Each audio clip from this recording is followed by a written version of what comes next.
affected in the room here, along with people in my village. I get 2 minutes from the floor. I don't get to get up there with a light or anything at all. For those living around an expanded Heathrow, the Sunday Times states a 40% increase in pollution can be expected. This is on top of an existing air quality situation that already fails EU limits. It is the people of my village and the surrounding villages that pay the price of that pollution, with shorter lifespans, greater risk of cancer, heart disease and stroke. There's a human cost, but that cost will come back on the NHS. Many in my village go back 6 generations, and the families are still involved with farming and food production. I was born in Sipson. I live in Harmersworth. My grandparents worked the land, and I have relatives killed in the First World War in the Norman church there. I'm interwoven, like many, into the fabric. Compensation is of no interest to me. You cannot buy history, you cannot buy memories, a sense of home, and it's not for sale.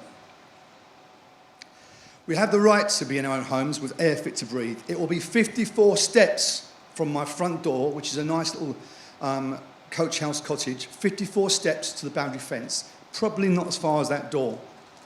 There are people in the close opposite me that will be destroyed. 750 homes going to be compulsory purchased. 3,800 homes left unfit to live in. On the day of the announcement, whilst the elderly were still in disbelief, they received letters within 90 minutes reminding them they were in the compulsory purchase zone. Does anyone believe they don't think of that every single day? It affects our lives constantly. Decisions like where to bury your dead, what school to send your kids to, and how much to borrow to extend your home if you feel brave enough to do so. It infuriates me when House say we understand, yes, you must have decisions so people can get on with their lives. We had a decision in 2009, no ifs, no buts. But living with Hal is like living with cancer. You never know when it's going to come back. Hal and Sir Howard have no idea of the suffering in my village. Most of the elderly being forced out of their homes in their twilight years will not survive the change. They live independent lives because they have a network of family and community in place. Their lives are not acceptable collateral for foreign investors' profit. What Heathrow want is a monopoly. Our children's education is going to take place in sealed buildings and adobe mud huts. That's not the youth that you enjoyed. We hear propaganda of headmistresses all over the moon with the new structures because they are already on flight paths with misery. It cannot be the acceptable solution to the problem that everyone from Richmond to Ascot's children are going to have that upbringing.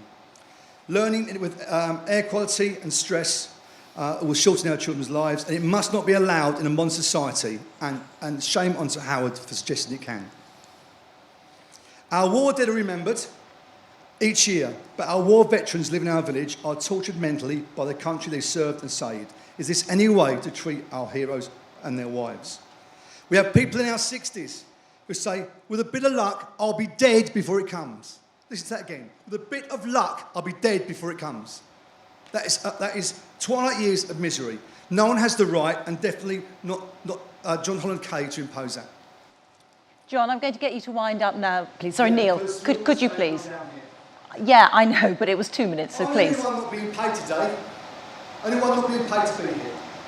Imagine your mothers living in Cambridge Close, or your children and grandchildren in outstanding Austin schools, breathing them.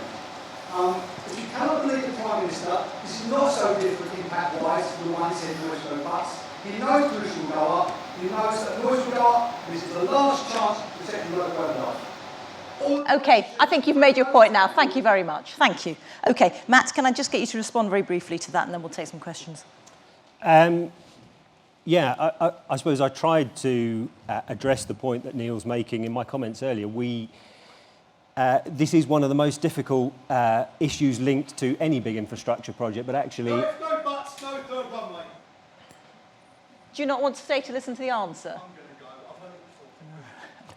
I think for the sake of the audience, please, Matt. So, I mean, I was going to say it sounds trite in the face of the issues that Neil's highlighted to say it, but big infrastructure projects around the world which do have national benefits do have local impacts. What we've set out to do is to treat local residents as fairly as we can. We can't deny that there will be impacts, and Harmondsworth is a particular example of that, but to treat those people as fairly as possible. We consulted extensively on the offer. The offer that we've put forward, 25% above market value, is by far the most generous in the UK.